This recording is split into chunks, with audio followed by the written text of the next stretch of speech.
Halo set dulur kabeh, piye kabare? Muga-muga ora edan yo ngadepi kenyataan urip. Oke, kali ini aku mau nyeritain sebuah film berjudul Voice of Silence. Film asal Korea Selatan ini rilis pada tahun 2020 dengan genre drama kriminal. Singkatnya menceritakan tentang kehidupan para pembersih TKP pembunuhan di mana suatu ketika mereka dihadapkan pada tugas yang sangat aneh sekaligus membingungkan. Skuilah, mendingan kita langsung aja masuk ke dalam filmnya.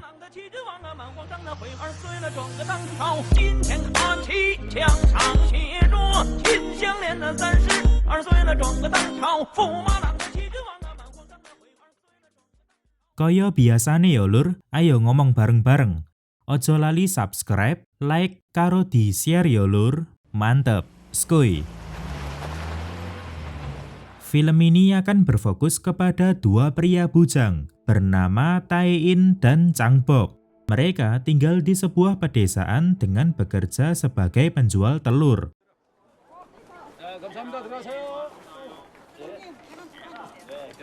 Perlu diketahui juga bahwa Tae-in ini tidak bisa berbicara karena adanya gangguan pada tenggorokan. Jadi jangan heran kalau dia tidak akan mengucapkan apapun sepanjang film.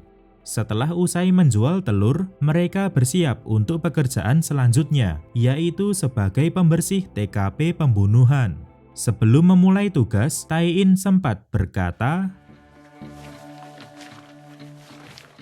"Tidak ada. Kan udah dibilang dia nggak bisa ngomong." Selain mereka, juga ada beberapa pekerja lain dengan tugas yang berbeda.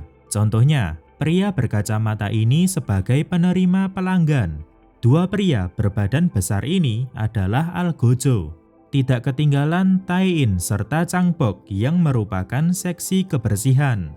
Intinya mereka ini bekerja dalam sebuah kelompok pembunuh bayaran paket lengkap. Pertama-tama, Al-gojo akan mengeksekusi target, sementara Tae-in dan Chang-bok menunggunya di luar, mau sambil sebat, push rank, atau apalah bebas. Lalu saat target sudah meninggal, mereka berdua akan kembali untuk membersihkannya. Jadi pelanggan hanya tinggal datang, membawa uang, dan semuanya akan beres. Yongsuk yang merupakan pelanggan kali ini merasa puas dengan pelayanan yang diberikan, sehingga dia memberikan tugas baru kepada Tae-in dan Chang-bok. Walaupun awalnya mereka sempat menolak karena tugas itu masih belum jelas, tetapi ujung-ujungnya diterima. Ya, selain dijanjikan bayaran besar, mereka juga takut kepada Yongsuk yang merupakan anggota gangster. Oke, kita kembali ke proses paket lengkap yang sebelumnya. Tidak lupa Tae-in dan Chang-bok menguburkan target.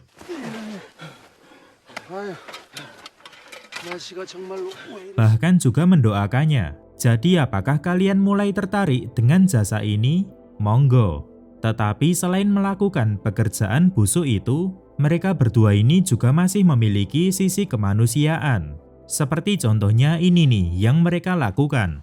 야, 저 할머니 저건 죽지도 않는다.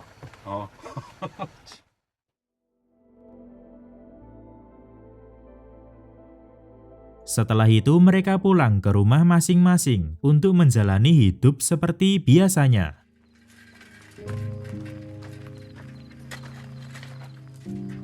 Cerita seru berlanjut di kemudian hari, di mana tampak tiga orang yang akan menjembatani tugas yang diberikan oleh Yongsuk kepada Tae-in serta Chang-bok.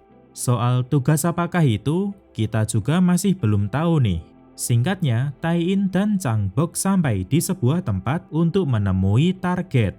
Namun tanpa disangka-sangka, target itu adalah seorang bocah Free Fire. Enggak pakai Free Fire, bocah biasalah.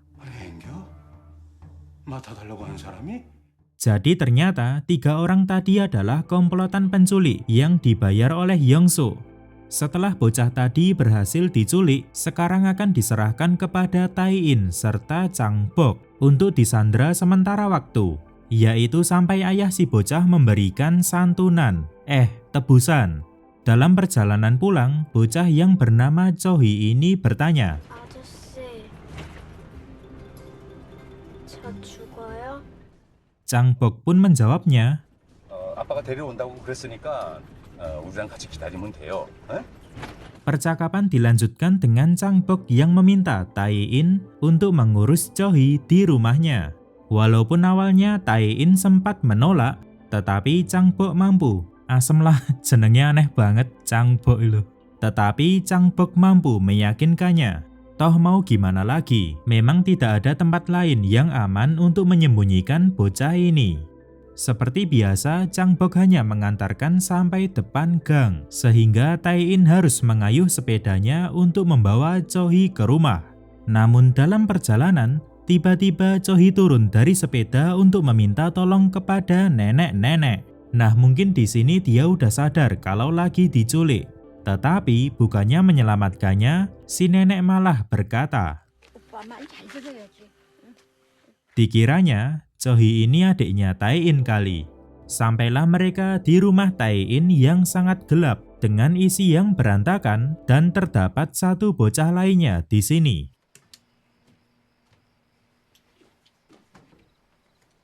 Awalnya Cho-hee berpikir bahwa bocah itu juga diculik, tetapi ternyata dia adalah adik Tai In yang bernama Shin Tae. Singkatnya, malam itu dilalui tanpa terjadi apapun, sampai hari berganti. Untuk menjaga agar Cho-hee tidak kabur kemana-mana, Tai In pun membawanya ke tempat kerja. Baru saja sampai, mereka sudah mendapatkan kabar buruk, di mana target pembunuhan kali ini adalah Yong-suk. Kalau sebelumnya dia adalah pelanggan, sekarang dia yang menjadi target.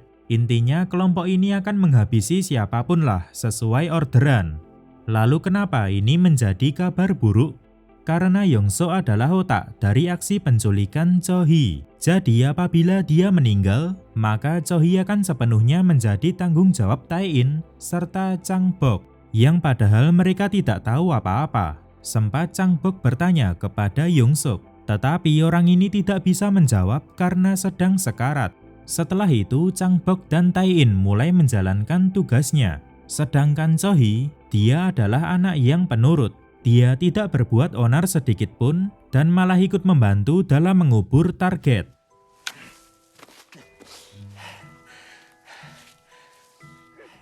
Setelah selesai dengan tugasnya, mereka menemui para penculik sebelumnya untuk mengembalikan Cho-hee. Sebenarnya Chang Bok tidak ingin melibatkan anak kecil dalam bisnisnya. Namun setelah para penculik memberitahu bahwa uang tebusannya sangat besar, Chang Bok pun berubah pikiran. Dia pun berencana untuk menyandra Cho-hee lebih lama lagi sampai menerima tebusan. Yang harus dilakukan sekarang adalah menyuruh Cho-hee untuk membuat surat yang nantinya akan dikirimkan ke rumahnya. 언니 아빠한테 2억을 준비해달라고 써있어. Kemudian surat itu dititipkan ke penculik tadi untuk diantarkan. Tidak lupa si penculik juga menyarankan, 자, 다음부터는 절대 이제 그쪽 부모 침, 땀 아니면 또 karena hal itu akan mempermudah polisi melacak identitas mereka. Semuanya sudah beres. Sekarang hanya tinggal menunggu respon dari keluarga Cho-hee. Bicara soal Cho-hee sendiri, sebenarnya dia adalah anak yang baik, penuh inisiatif, dan peduli dengan sekitar. Hal itu terbukti ketika dia mengajarkan banyak hal kepada Shin Tae, seperti melipat baju, 물을 넣다가 쭉 피고 살짝만 접는 거. membersihkan rumah, bahkan juga cara untuk bertingkah sopan. Hari-hari mereka lalui dengan rutinitas yang sama. Setiap harinya Cho-hee juga selalu menanyakan, 앞으로 4일 동안은 아빠 안 오시는 거죠?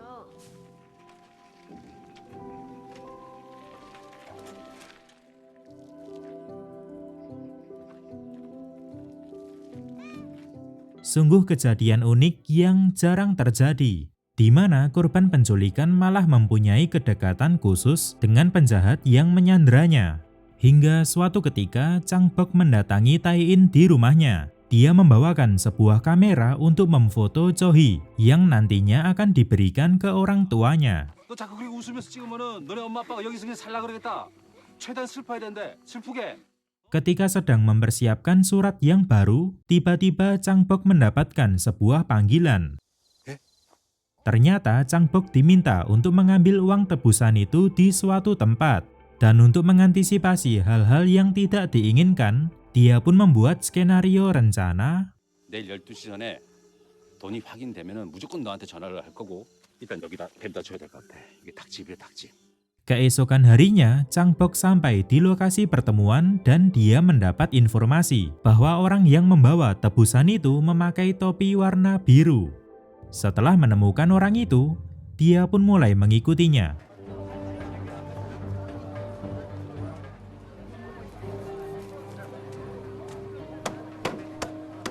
Hingga akhirnya, orang tersebut meletakkan tas yang berisi uang lalu pergi. Dengan perasaan yang campur aduk dan khawatir yang berlebihan, Changbok bergegas untuk mengambil tas itu. Saking paniknya, dia malah terpeleset. Kepalanya terbentur lantai dan mengeluarkan banyak darah. Di sisi lain, Tai-in mendapati jam sudah lebih dari pukul 12. Tidak ada kabar dari Changbok dan telepon darinya tak kunjung mendapat respon. Dia pun langsung menyuruh Cho-hee untuk ganti baju. Lalu mereka menuju tempat yang telah ditentukan.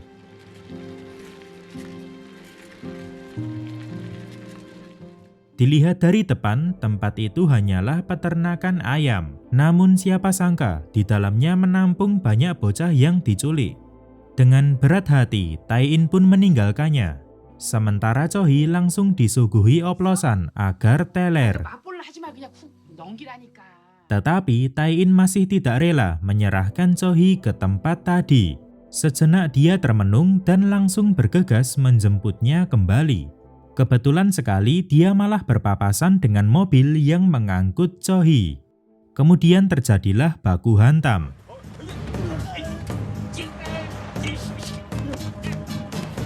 Hingga Tai-in menendang orang ini, lalu akan membawa mobil itu ke suatu tempat. Tidak lupa dia juga mengangkut sepedanya. Tai-in pun membawa pulang Cho-hee yang masih teler sekaligus keracunan. Sementara mobil yang mengangkut anak-anak tadi dibiarkan begitu saja sampai diketahui oleh penduduk sekitar. Setelah membawanya kembali ke rumah, Tai-in pun segera membeli obat untuk Cho-hee. Namun Cho-hee memanfaatkan kesempatan ini untuk kabur karena Tai-in lupa mengunci pintu rumahnya. Dan supaya Shin-tae tidak mengikutinya, dia pun membuat siasat dengan bermain peta umpet.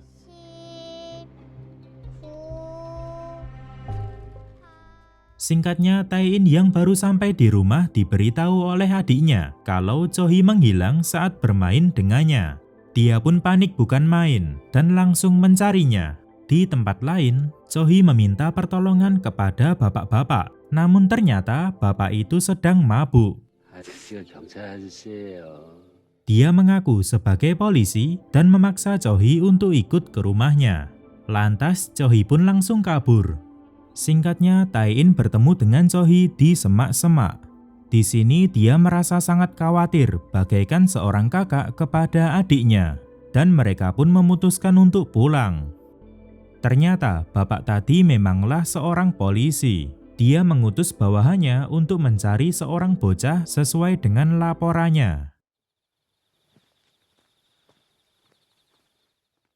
Hingga bertemulah poluan ini dengan Tai-in. Awalnya, Tai-in sedang menemani Cho-hee pipis. Namun dengan kedatangan polisi ini, dia pun panik dan menyembunyikan keberadaan Cho-hee.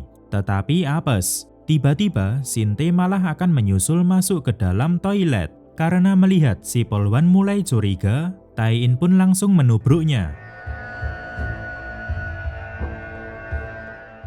Perselisihan ini membuat mereka kejatuhan tangga. Si poluan jatuh lebih dulu dan meninggal karena kepalanya terbentur batu. Di sini Tai-in sangat menyesal. Sementara Cho-hee seperti sudah tahu apa yang harus dilakukan, yaitu menguburkan si poluan. 문주야, 응? 문주 착하니까 언니 좀 도와줄래? Begitu tenangnya bocah ini, seperti sudah terbiasa layaknya psikopat. Bisa jadi karena dia terlalu sering melihat pekerjaan Tai-in. Hari berganti, di mana Tai-in akan mengembalikan Cho-hee ke sekolahnya karena tak kunjung mendapatkan kabar dari Chang-bok. Sementara di tempat lain,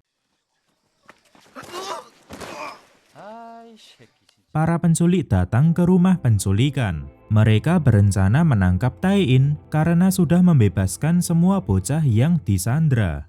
제가 사촌 동생을 찾아야 되는데 못 찾고 있어요. 남자고요, 할머니. Setelah pencarian yang cukup sulit, ditemukanlah rumah Tai-in. Tetapi mereka hanya mendapati Shin Tae di sini dan tanpa sengaja malah menemukan. 아이고. Awalnya mereka ingin menolong, tetapi setelah tahu bahwa itu polisi, mereka pun langsung kabur.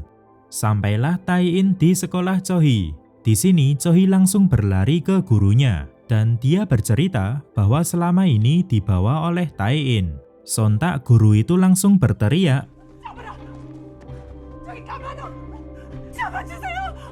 sehingga membuat Tai-in langsung kabur. Film pun selesai, di mana Cho-hee kembali bertemu keluarganya. Sementara Tai-in harus menahan rasa sedih karena dia harus berpisah dengan bocah yang pernah merubah hidupnya.